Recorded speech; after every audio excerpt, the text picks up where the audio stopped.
The sound of splintering wood echoed through the canyon seconds before Harrison Hayes saw the wagon plummet into the ravine below, and without thinking, he spurred his horse toward the edge where dust and debris still clouded the air. His heart hammered against his ribs as he dismounted and peered over the rocky ledge. The wagon lay on its side 30 feet down, one wheel still spinning uselessly in the late afternoon sun of September 1882. A woman's pale hand extended from beneath the wreckage, and Harrison did not hesitate. He grabbed the rope from his saddle, secured it around a sturdy pine, and began his descent down the treacherous slope. Loose rocks scattered under his boots as he half climbed, half slid down the ravine wall. The air smelled of crushed sage and overturned earth. When his feet finally hit the bottom, he rushed to the wagon and dropped to his knees beside the woman trapped beneath it. She was conscious, her green eyes wide with pain and fear. Blood trickled from a cut above her eyebrow, and her breathing came in short, shallow gasps. Her dark auburn hair had come loose from its pins and spread across the dusty ground like spilled wine. "Can you hear me?" Harrison asked, his voice steady despite the urgency coursing through him. "Yes," she whispered, "my leg. I cannot move it." Harrison assessed the situation quickly. The wagon had her pinned from the waist down, but the angle suggested nothing had crushed her completely. He positioned himself at the side of the wagon, planting his boots firmly in the loose soil. "This is going to hurt," he warned, "but I need to lift this off you." She nodded, biting her lower lip. Harrison gripped the wagon's edge, took a deep breath, and heaved upward with every ounce of strength he possessed. His muscles screamed in protest, tendons straining as he lifted the heavy wooden structure inch by agonizing inch. The woman scrambled backward, using her arms to drag herself free.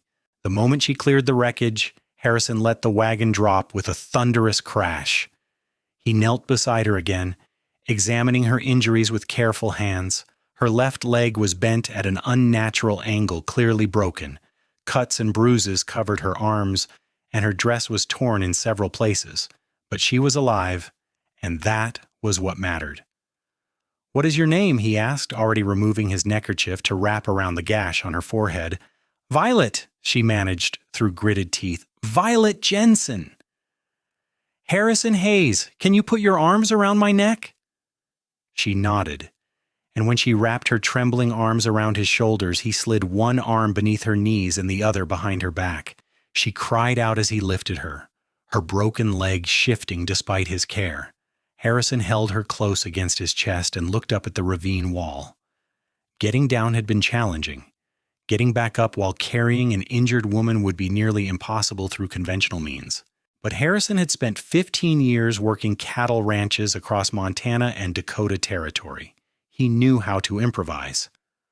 "Hold on tight," he instructed. "Do not let go no matter what."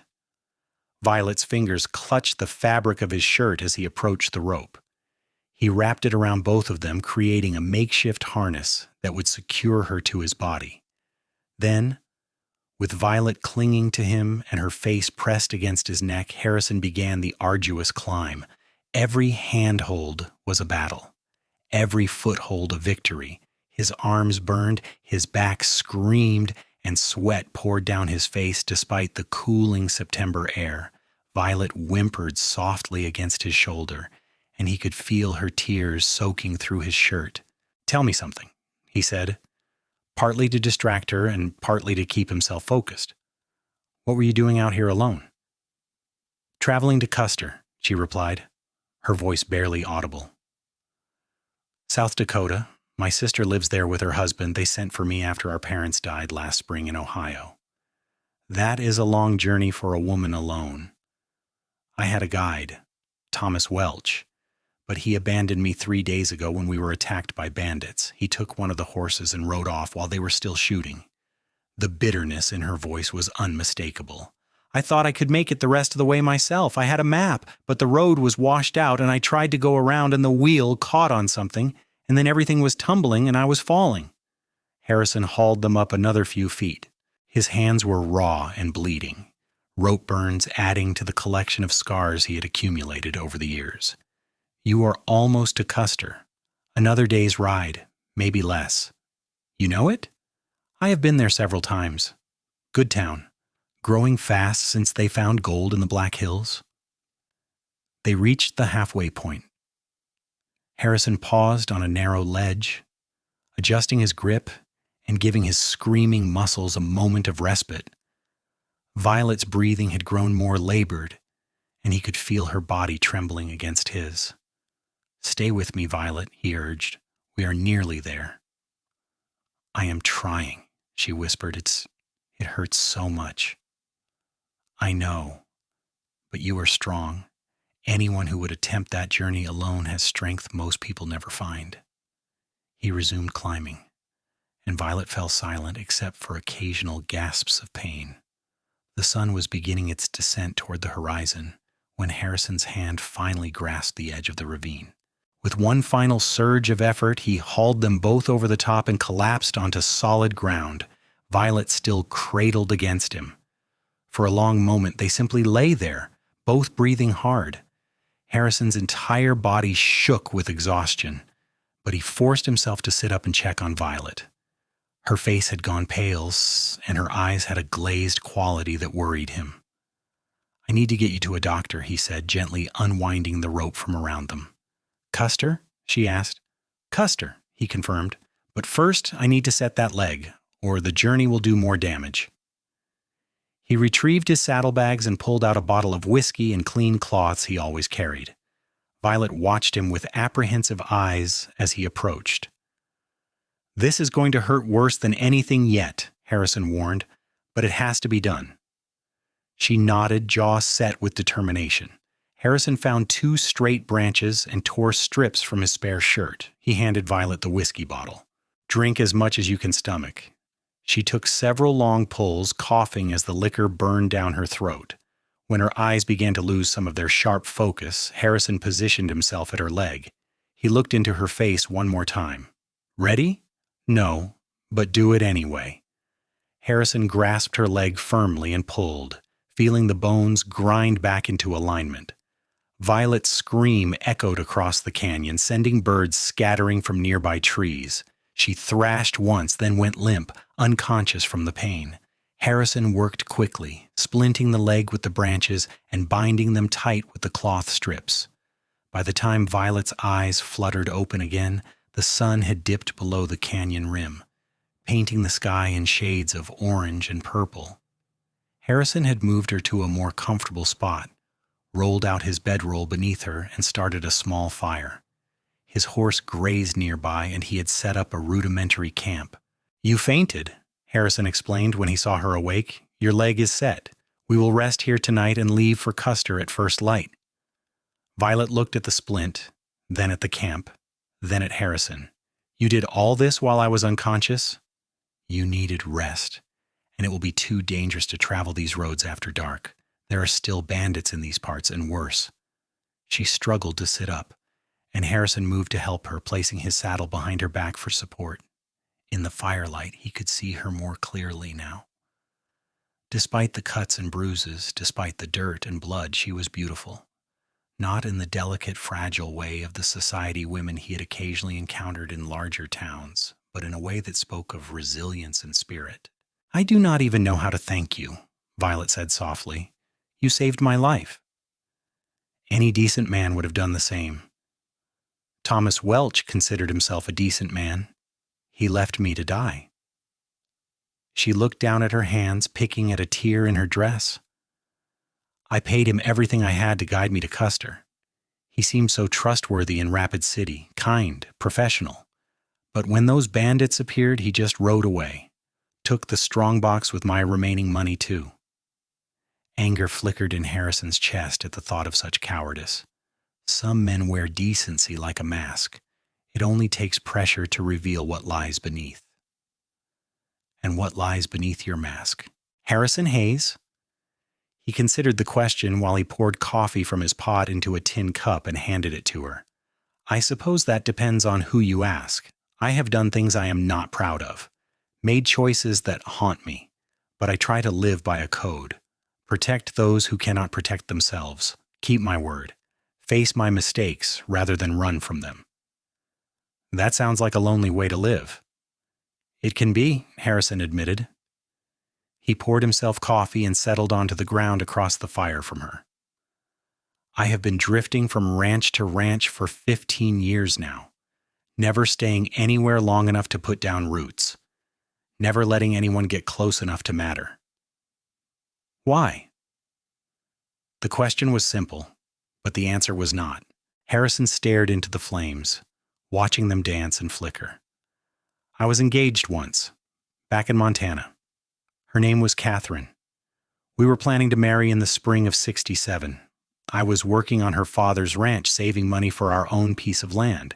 But then word came that my brother had been killed by horse thieves down in Wyoming territory. I went after them. Took me 4 months to track them down and see justice done. When I finally came back, Catherine had married someone else, said she could not spend her life with a man who would abandon her to chase vengeance. She did not understand, Violet said quietly. Maybe she understood better than I did. Maybe she saw something in me that I could not see in myself. A darkness. A need for violence that no amount of civilization could fully tame. He looked up from the fire to meet Violet's eyes. After that, I decided it was better to keep moving. Easier than risking that kind of hurt again. Violet sipped her coffee, wincing as the movement jarred her leg. I think she was wrong. What you did today, climbing down that ravine, carrying me up, setting my leg, all of it required strength and courage. But it also required compassion. A violent man would have left me there. A dark man would have expected something in return. You did it simply because it was right. Harrison did not know what to say to that, so he said nothing.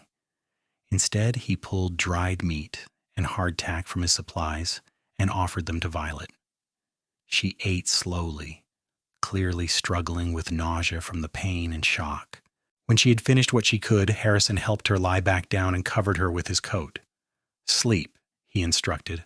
I will keep watch. What about you? You must be exhausted after climbing that ravine twice. I've gone longer without sleep. Rest now. Violet's eyes drifted closed, though Harrison could tell from her breathing that she was not truly asleep. The pain was too intense for real rest. He found himself watching her in the firelight, studying the curve of her cheek, the way her hair spread across the bedroll, the rise and fall of her chest with each breath.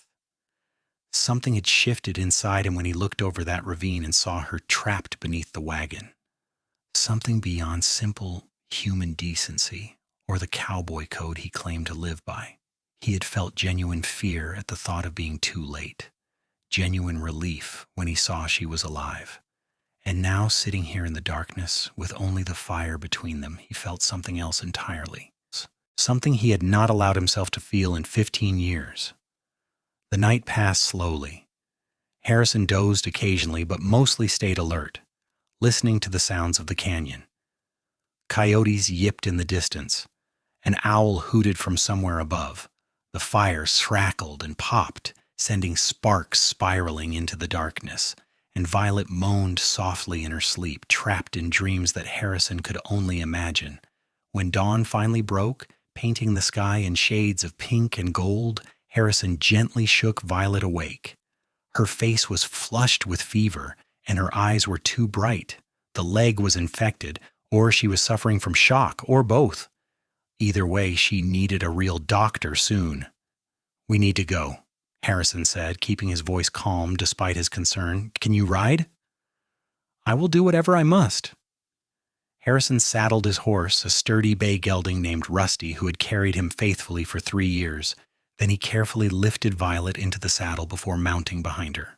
She leaned back against his chest, and he wrapped one arm around her waist to hold her steady while guiding Rusty with the other hand.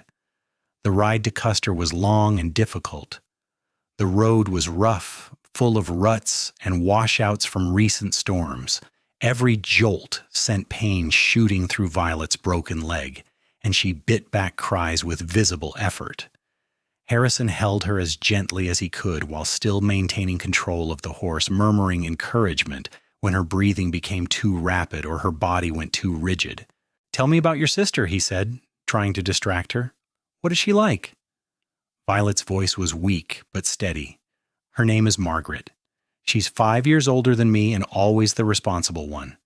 When our parents died, she had already been married for 2 years and living out here. She wrote to me immediately, begging me to come west and live with her and her husband, Peter. He owns a general store in Custer." "And you left everything behind in Ohio to come here?" "There was nothing left to leave behind. Our parents are gone. I had no suitors, no prospects. Teaching positions were impossible to find. Margaret offered me a fresh start, and I took it." She paused, breathing hard. "Though I'm beginning to wonder if I should have stayed." "Do not think like that. You are alive. You are going to heal. And you are about to start a new life in a territory full of possibilities." "You sound like you believe that." "I do." "Then why do you keep running? If the West is so full of possibilities, why not stop and claim some for yourself?" The question cut deeper than Harrison expected. He had no good answer, so he deflected. "Maybe I have just been waiting for a reason to stop."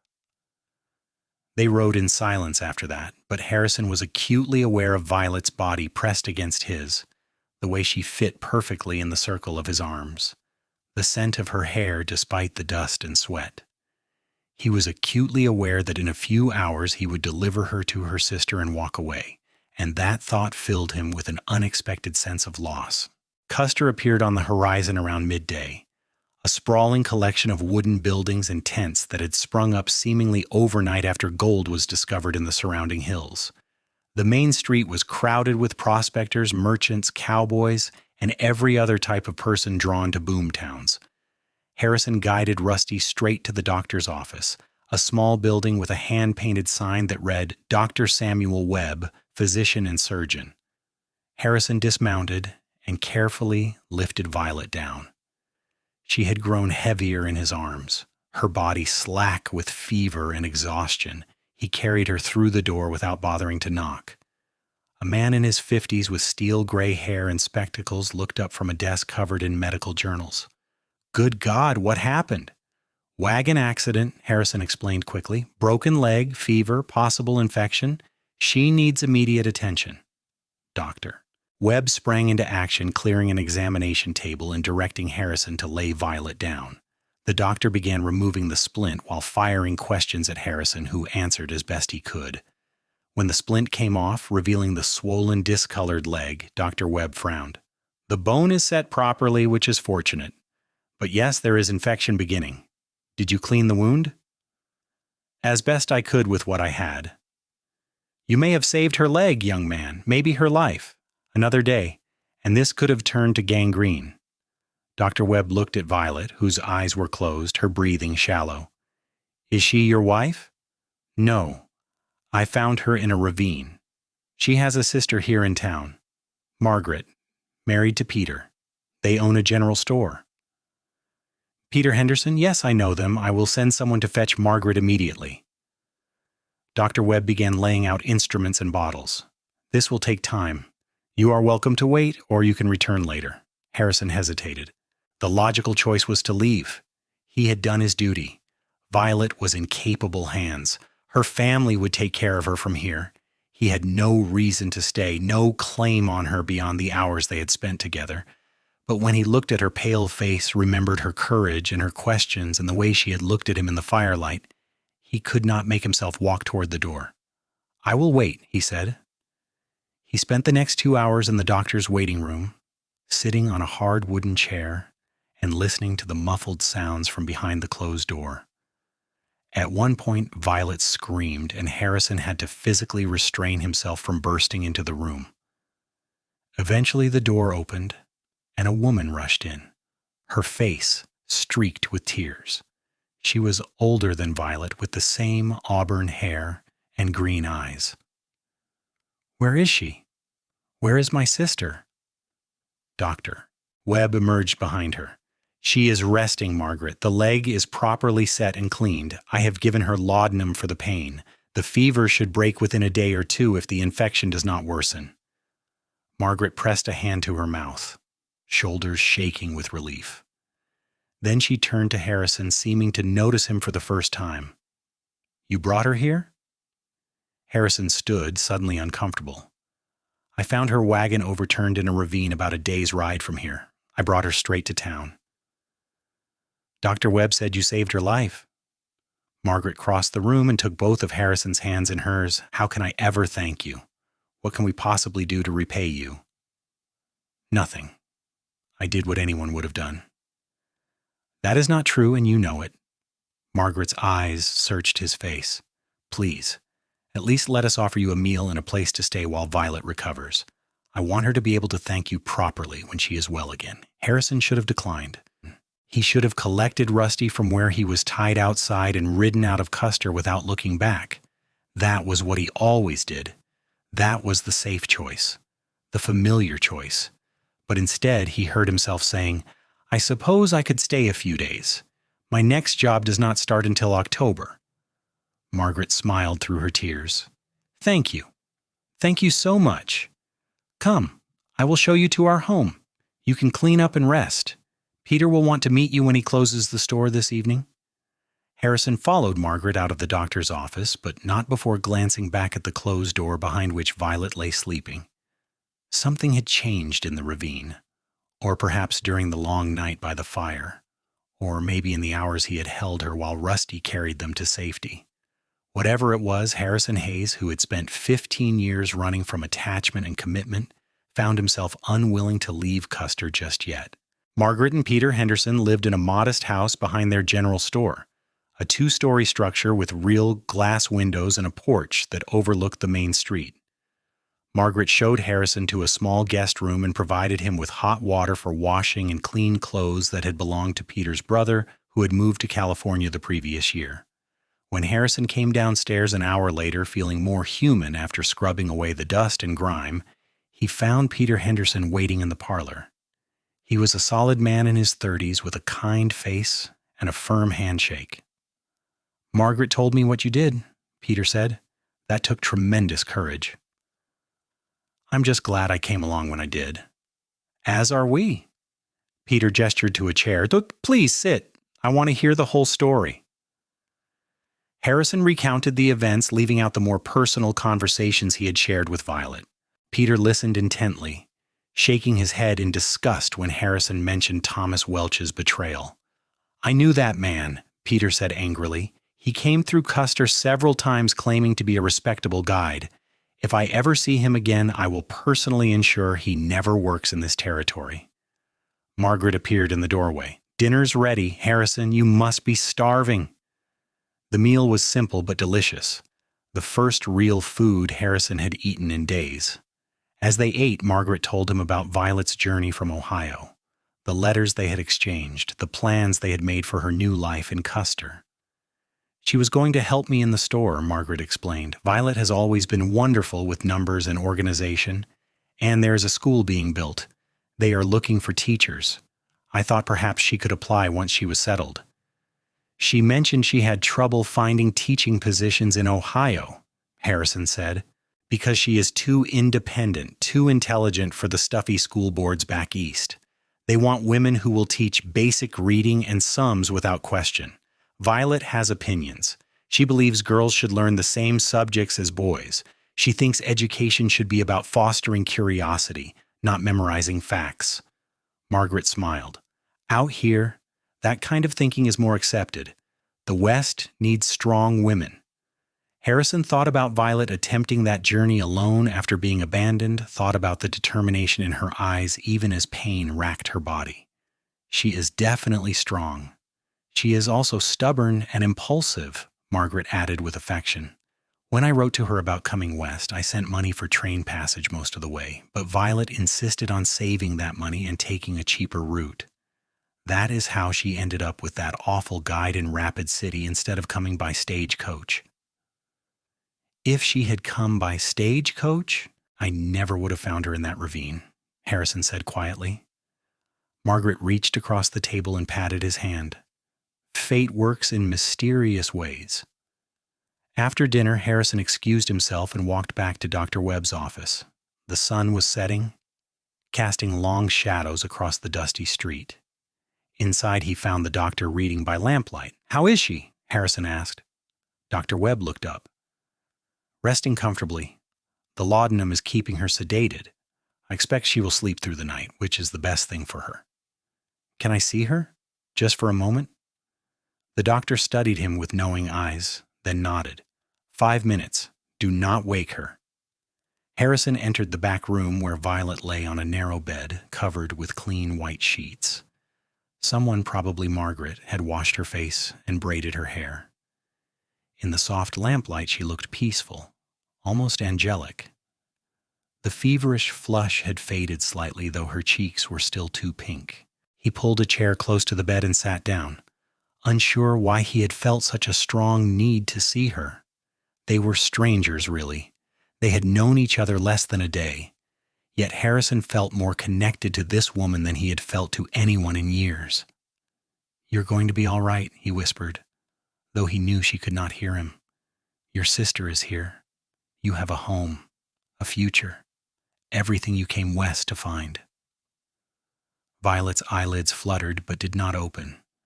Harrison reached out and gently took her hand, careful not to disturb her. Her fingers were long and elegant, despite the cuts and scrapes that marked them. "I'm going to stay in town for a few days," he continued, speaking to her unconscious form as if she could understand. "I want to make sure you heal properly, that is all. Then I will move on, like I always do. It is better that way. Better for you, certainly. You deserve someone who can stay in one place, build a life, not a drifter who has been running for 15 years.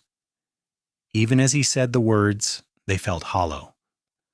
For the first time since Catherine had married another man, Harrison found himself wondering what it would be like to stop running. To choose a place and a person and commit to building something real. The thought terrified him, but it also stirred something that felt almost like hope. Dr. Webb appeared in the doorway. "Time is up, Mr. Hayes." Harrison gently released Violet's hand and stood. He took one last look at her sleeping face, then followed the doctor out. The next 3 days passed in a strange kind of limbo. Harrison helped Peter in the general store during the days, stocking shelves and dealing with customers. The work was simple but satisfying, and Peter proved to be good company, full of stories about building a business in a boomtown and the colorful characters who passed through Custer. In the evenings, Harrison visited Violet at Dr. Webb's office. The first 2 days she was mostly asleep, drifting in and out of consciousness as the fever broke and her body fought off the infection. Margaret was there constantly, reading to her sister, holding her hand, keeping vigil with the dedication of someone who had already lost too much. On the 3rd day, Harrison arrived to find Violet sitting up in bed, propped by pillows, looking pale but alert.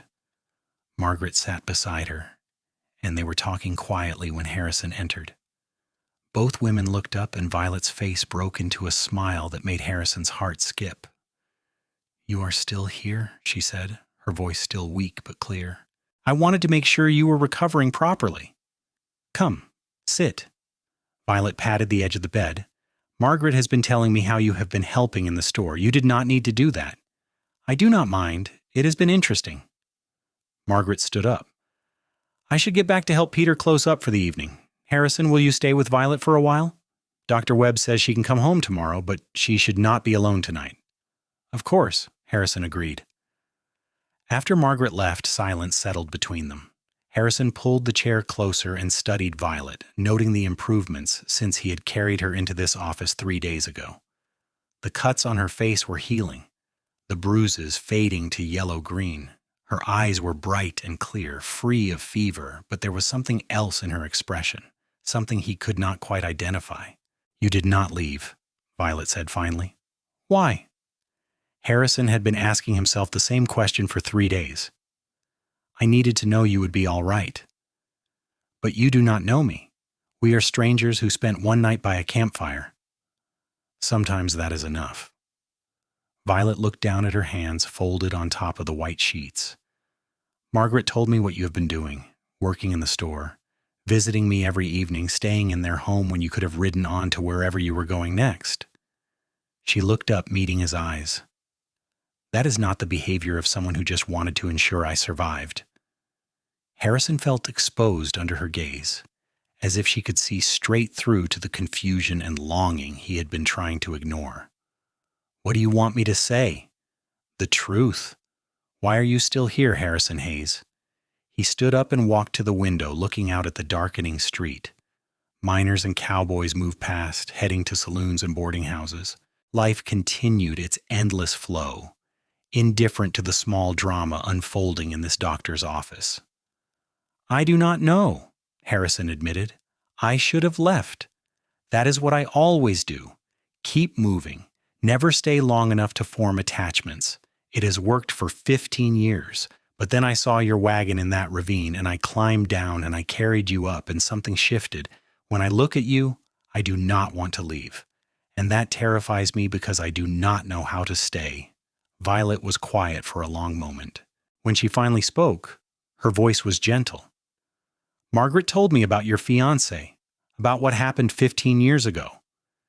Harrison turned from the window, anger flashing through him. "She had no right to tell you that." "Do not be angry with her. She was trying to help me understand. And I think I do understand, Harrison. You loved someone, and she hurt you, and you decided it was safer to never love again. So you have been running ever since, telling yourself it is better this way, that you are protecting yourself." She paused, and when she continued, there were tears in her eyes. "But that is not protection. That is just a different kind of death." The words hit Harrison like a physical blow. He sank back into the chair, all the fight draining out of him. "What am I supposed to do? I do not know how to be anything other than what I am." "Then maybe it is time to learn?" Violet reached out and took his hand, just as he had taken hers 3 nights ago when she was unconscious. "I am not asking you to marry me or make promises you cannot keep, but you saved my life, Harrison Hayes, and in doing so, you gave me a second chance. Maybe I can give you one too." "What kind of second chance?" "The chance to stop running, to try staying in one place with one person and see what happens. No guarantees, no certainties, just possibility." Harrison looked at their joined hands, at the woman who had somehow seen through 15 years of carefully constructed walls in the span of a few days. He thought about climbing down that ravine, about the moment he had first looked into her eyes and seen courage and strength and something indefinable that called to him. He thought about the nights he had spent alone on the trail, telling himself he preferred the solitude, knowing deep down it was a lie. "I am scared," he admitted, the words foreign on his tongue. "What if I fail? What if I hurt you?" "Then we will deal with it together. But Harrison, what if you do not fail? What if this is exactly what both of us need?" In that moment, sitting in the quiet doctor's office with Violet's hand warm in his, Harrison made a choice. Not to run, not to protect himself, but to take a risk on something that felt real and terrifying and wonderful all at once. "All right," he said. "I will stay in Custer, at least for a while, see how it feels." Violet's smile was radiant. "That is all I ask." Dr. Webb released Violet the next morning with strict instructions to stay off her leg for at least 6 weeks. Harrison carried her to the Henderson home and settled her in the guest room that Margaret had prepared with fresh linens and flowers from the small garden behind the house. Over the following weeks, a routine developed. Harrison took a job at the livery stable, work he knew well and enjoyed. He rented a small room above the stable, though he spent most of his time at the Henderson house, helping Peter in the store or sitting with Violet while she convalesced. They talked for hours, sharing stories of their pasts, their dreams, their fears. Harrison learned that Violet had wanted to be a writer when she was younger, filling notebooks with stories and poems that she never showed anyone. She learned that Harrison had once dreamed of owning his own ranch, a place where he could breed horses and build something lasting. "Why did you never pursue it?" Violet asked one afternoon as they sat on the porch, watching Custer's chaotic street life unfold before them. "I told myself I did not have enough money, that I needed to save more. But the truth is I was afraid. Afraid of committing to one place, one dream. Afraid it would be taken away like everything else I tried to hold on to." "And now?" Harrison looked at her, at the way the afternoon sun caught in her auburn hair, at the intelligence and compassion in her green eyes. Now I am starting to think some things are worth the risk. As the weeks passed, and autumn deepened into October, Harrison found himself falling completely and irrevocably in love with Violet Jensen. It was not the passionate, reckless love of his youth. This was something deeper, built on late-night conversations and shared silences, on watching her determination as she learned to walk again with crutches, on the way she laughed at his terrible jokes and called him out when he started retreating into old patterns of self-protection. Violet was falling too. Harrison could see it in the way her face lit up when he entered a room, in the way she reached for his hand without thinking, in the lingering looks that passed between them when they thought no one else was watching. Margaret certainly noticed, commenting to Peter one evening that she had never seen her sister so happy. In early November, when Violet could finally walk without crutches, though she still favored her healing leg, Harrison took her on their first real outing. He borrowed Peter's buggy and drove them out to a meadow a few miles from town, a place he had discovered during his explorations of the area. The aspens were golden, and the air was crisp with the promise of coming winter. Harrison helped Violet down from the buggy and spread a blanket on the grass. They sat together, watching clouds drift across the brilliant blue sky. For a while, neither spoke, content in the comfortable silence they had developed. Then Violet turned to him, her expression serious. "Harrison, I need to tell you something." His heart clenched with old fear. "What is it?" "The school board approved my application. They want me to start teaching in January when the new building is finished." Relief flooded through him. "That is wonderful news. You will be an amazing teacher." "That is not all." Violet took a deep breath. "They are also asking if I plan to remain in Custer permanently. The board wants to ensure stability, especially for a teacher. If I accept the position, I am committing to stay for at least 2 years. Harrison understood what she was really asking. "And you are wondering if I will still be here?" "Yes."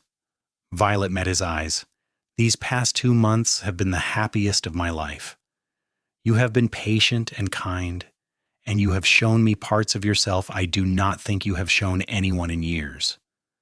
But I need to know, Harrison, are you staying in Custer because you want to build a life here, or are you just passing through, waiting until some undefined time when you start running again?" It was the question Harrison had been asking himself every day since he made the choice to stay. Some mornings he woke up with the urge to saddle Rusty and ride out before anyone could stop him. But then he would remember Violet's laugh, or the way she challenged him, or the peace he felt when they sat together in the evenings, and the urge would fade. "I am not going to lie and say the fear is gone," Harrison said slowly, choosing his words carefully. "Part of me will probably always want to run when things get difficult or uncertain. But Violet, you asked me 2 months ago to take a chance to see what happens if I try staying in one place with one person. And I have tried, and what has happened is that I fell in love with you completely, irrevocably, in a way I did not think was possible anymore." Tears welled in Violet's eyes. "You love me? I love you. And I'm not running. Not from you, not from Custer, not from the possibility of building the kind of life I used to dream about. If you will have me, I want to be here when you start teaching in January. I want to be here next year and the year after. I want to build something real with you." Violet threw her arms around his neck, and Harrison held her tight, feeling something inside him finally settle. The restlessness that had driven him for 15 years was gone, replaced by a sense of coming home that had nothing to do with geography and everything to do with the woman in his arms. "I love you too," Violet whispered against his neck. "I think I started falling for you that first night when you stayed awake watching over me even though you were exhausted. You have been protecting me ever since. But Harrison, you do not have to protect me from yourself. I am not Catherine. I am not going to run away because you have demons. We all have them." Harrison pulled back enough to cup her face in his hands. "Then maybe we can fight them together." "I would like that very much." He kissed her then, soft and gentle at first, then deeper as 15 years of loneliness and longing poured into that single moment. When they finally broke apart, both were breathless, and Harrison was grinning like a fool. "Violet Jensen, will you marry me?" She laughed, the sound pure joy. "Are you sure? We have only known each other 2 months." "I am more sure of this than I have been of anything in my entire life. I do not have much to offer right now. Just a job at a livery stable and a small room above it. But I promise you that I will work every day to build us something better, a home, a future, everything you deserve. I do not need grand promises, Harrison. I just need you. So yes, I will marry you." They kissed again, and Harrison felt a sense of rightness that went beyond words. This woman who had quite literally fallen into his life had given him something he thought he had lost forever: the courage to hope. They were married 3 weeks later in a simple ceremony at the small church in Custer. Margaret cried through the entire service, and Peter shook Harrison's hand so hard it hurt. Dr. Webb attended, clearly pleased that the patient he had treated had found such happiness. The whole town seemed to turn out. These people who barely knew Harrison, but had already accepted him as one of their own.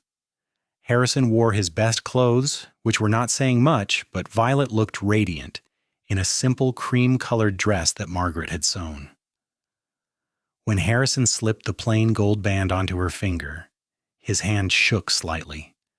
But Violet's hand was steady when she placed a matching ring on his, her eyes never leaving his face. "I love you," she whispered, as the preacher pronounced them husband and wife. "I love you," Harrison replied, and kissed her in front of God and the whole town, not caring who saw or what anyone thought. They spent their wedding night in the small room above the livery stable that Harrison had made as comfortable as possible, with new blankets and wildflowers in a jar. It was not fancy, but Violet declared it perfect.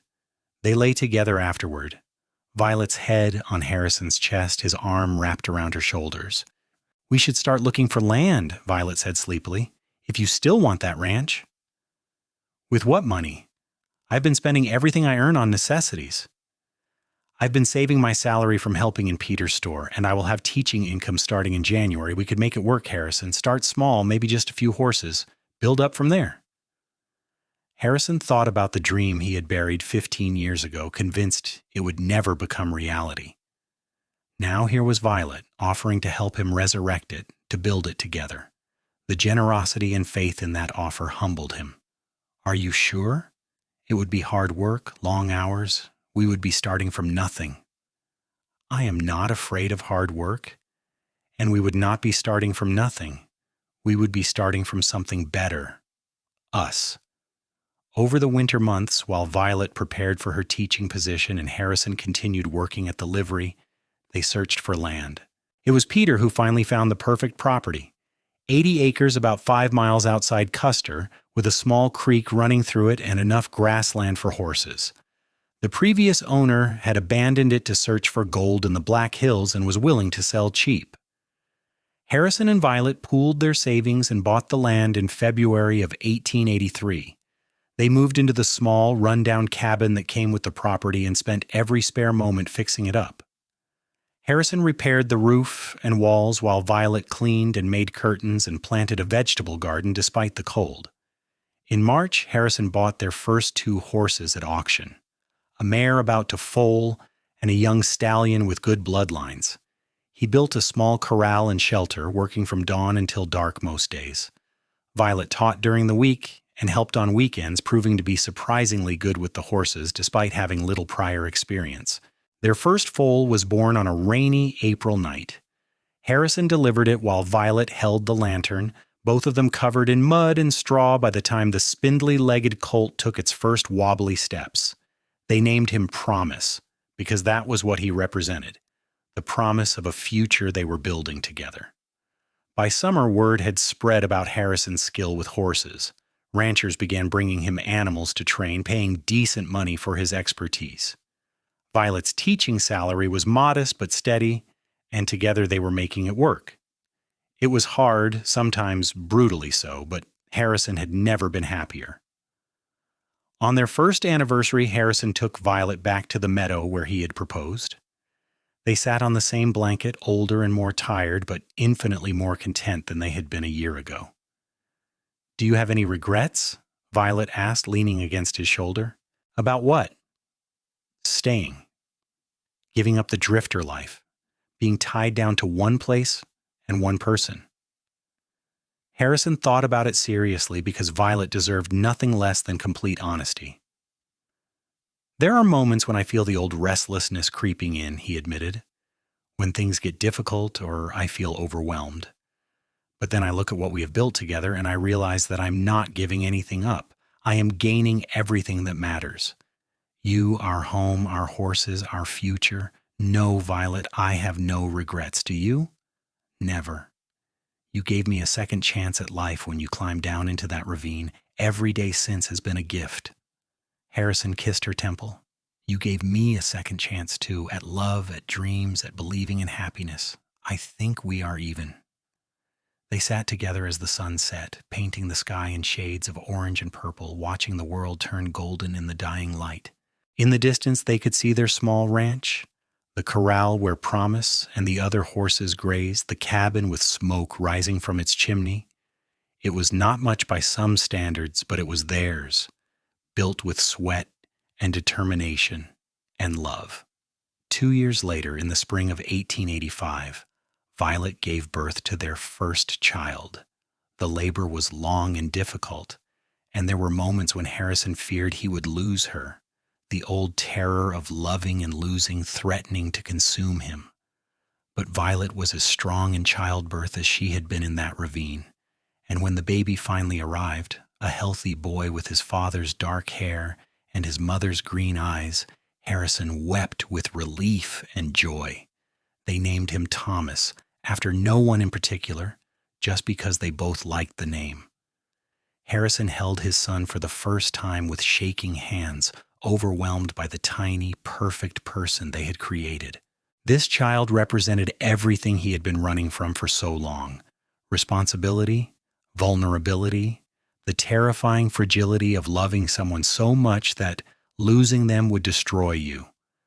But it also represented everything he had been running toward without knowing it: purpose, legacy, the chance to be better than his fears. "Are you scared?" Violet asked, watching him cradle their son. "Terrified, Harrison admitted, but also grateful, so incredibly grateful." As Thomas grew from baby to toddler, the ranch expanded. Harrison bought more horses, built a larger barn, hired a young man named Jack to help with the daily work. Violet stopped teaching to focus on raising Thomas and helping run the ranch, though she still tutored students in the evenings when time allowed. In 1887, their daughter was born. They named her Rose because Violet had loved the wild roses that grew along the creek. She had her mother's auburn hair and her father's stubborn determination. From the moment she could walk, Rose followed Harrison everywhere, insisting on helping with the horses even when she was far too small to be of any real use. The years passed in a blur of hard work and small joys.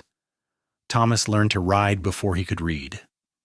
Rose decided at age 4 that she was going to be a rancher like her father, no matter how many people told her that was not a job for women. Harrison taught them both about horses, about integrity, about facing fear rather than running from it. On their 10th anniversary, Harrison and Violet stood on the porch of their home, which was no longer a small rundown cabin, but a proper house with 4 bedrooms and a wide front porch. They watched Thomas chase Rose around the yard while the sun set behind the hills. "Do you remember what I said that day in Dr. Webb's office?" Violet asked, "about giving you a second chance?" "I remember everything about that day," Harrison replied. "I think it worked out rather well, do you not agree?" Harrison pulled her close, breathing in the familiar scent of her hair. "Better than I ever imagined possible." "You saved me, Violet. In every way a person can be saved." "We saved each other," she corrected. "You climbed down into that ravine and carried me up, but I pulled you out of a different kind of ravine, one you had been trapped in for 15 years. Harrison thought about the man he had been before that September day in 1882. Lonely, restless, convinced that love and happiness were for other people. Then he looked at the life he had now, a thriving ranch, 2 healthy children, a wife who knew him completely and loved him anyway. It seemed impossible that all of this had started with an overturned wagon and a desperate rescue. Sometimes I wonder what would have happened if I had ridden past that ravine, Harrison mused, if I had been traveling a different road that day. But you did not. You saw me, and you climbed down, and you carried me up. Everything that came after was a choice we both made, to trust each other, to take a risk on love, to build something together. The best choices of my life. As the years continued to unfold, the ranch grew into one of the most respected horse breeding operations in the Dakota Territory. Harrison's reputation for training quality animals spread throughout the region, and buyers came from as far as Montana and Wyoming to purchase his horses. The financial struggles of the early years faded into memory, replaced by a comfortable stability that allowed them to help other families who were struggling. Thomas grew into a serious young man who loved books as much as horses. He talked about going to university, about becoming a veterinarian so he could combine his love of animals with formal education. Harrison encouraged him, even though part of him hoped Thomas would take over the ranch one day. Rose, true to her childhood declaration, showed no interest in anything but ranching. At 16, she could outride most of the cowboys in the territory and had her father's gift for understanding horses. She was fierce and fearless, qualities that both worried and delighted Harrison. On a warm evening in June of 1895, when Harrison was 43 and Violet was 37, they sat on their porch watching a spectacular sunset paint the sky. The children were in town, Thomas at a church social and Rose at a horse show. The ranch was quiet except for the nickering of horses in the barn and the chirping of crickets in the grass. "We did well, did we not?" Violet said, taking Harrison's hand. "Starting from nothing and building all of this." "We did more than well. We built a life I never thought I deserved." "Everyone deserves happiness, Harrison. Even stubborn cowboys who spent 15 years running from it." Harrison chuckled. "Former stubborn cowboy. I have been in one place for 13 years now. I think I can safely say the running days are over. Are you ever tempted to just saddle up Rusty and ride away?" Harrison thought about the old gelding who was now retired and living out his days in the pasture, having earned his rest after carrying them through so much. "Not in years. This is where I belong. With you, with our children, with this land. You taught me that home is not a place you run from. It is something you choose and commit to every single day." Violet leaned her head on his shoulder. "I chose well when I agreed to marry you. I think I got the better end of that deal." They sat in companionable silence as stars began to appear in the darkening sky. Harrison thought about all the moments that had led them here. The ravine, the climb, the campfire, the doctor's office, the meadow where he had proposed, the small cabin where they had started their life together. Every moment had been necessary. Every struggle had built the foundation of what they now had. Thomas came home late that night and announced that he had been accepted to a veterinary program in Chicago. Harrison felt a pang of sadness at the thought of his son leaving, but he was proud too. He and Violet had raised children who were brave enough to chase their dreams, secure enough in their parents' love to venture out into the world. Rose, on the other hand, made it clear she had no intention of ever leaving. She was going to run the ranch one day, she announced, and no one better try to stop her. Harrison and Violet exchanged amused glances, recognizing in their daughter the same stubborn determination that had brought them together. Years continued their steady march. Thomas graduated from veterinary school and returned to South Dakota, opening a practice in Rapid City. He married a teacher named Elizabeth, and they gave Harrison and Violet 3 grandchildren who spent summers at the ranch learning to ride and work with horses.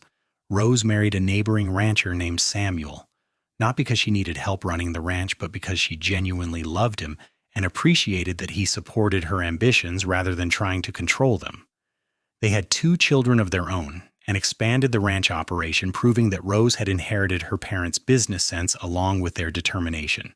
In 1910, on a crisp autumn morning, Harrison woke up to find Violet standing at their bedroom window, looking out at the land they had worked for nearly 3 decades.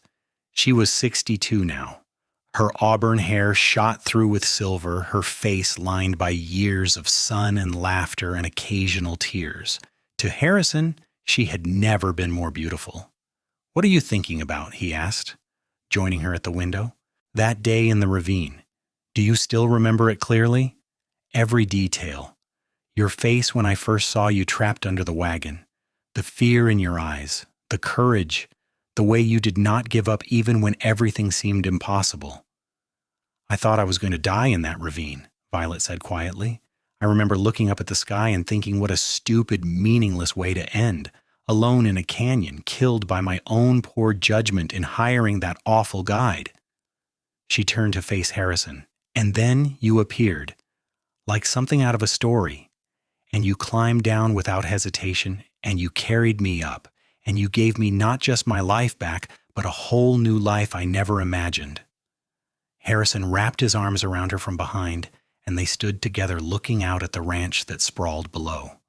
The large barn they had built in '95, the training corrals where Rose was already working with a young filly, the house they had expanded and improved over the years, the fields where horses grazed peacefully in the morning light. "You gave me a new life too," Harrison said. "I was dead inside long before I met you. Just did not know it.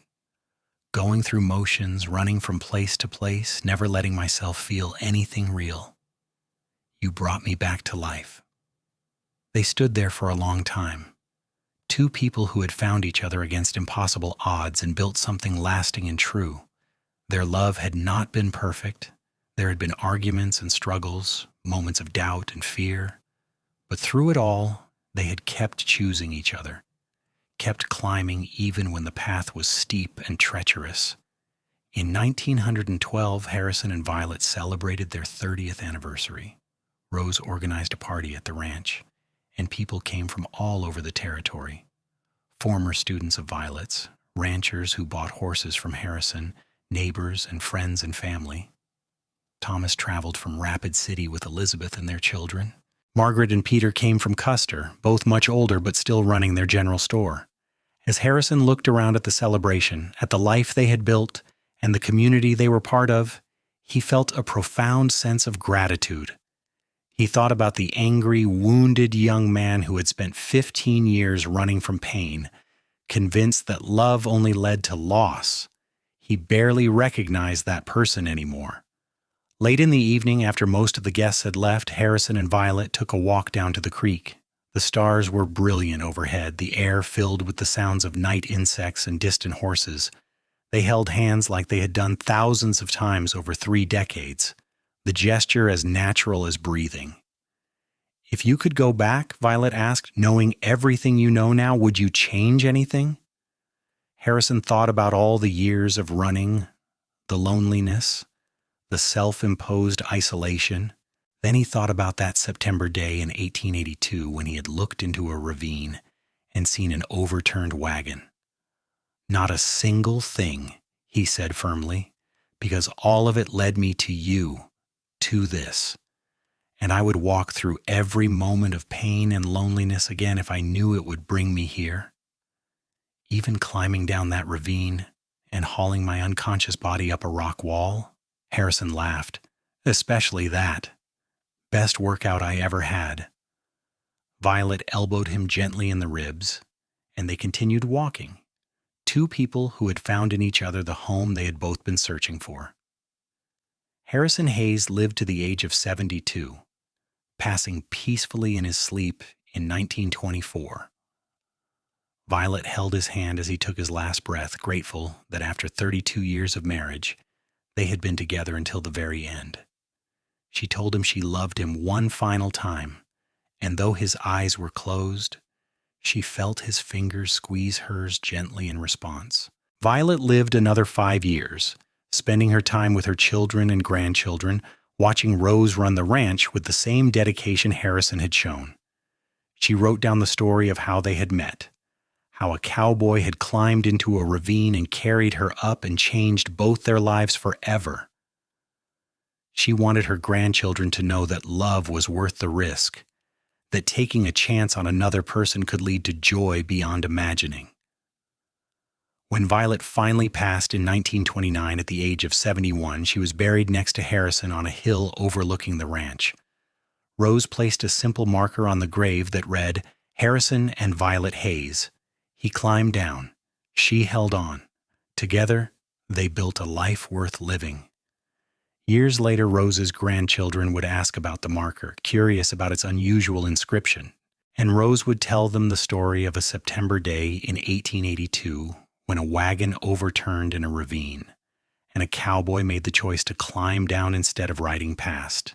She would tell them about courage and love and the beautiful life that could grow from a single moment of compassion.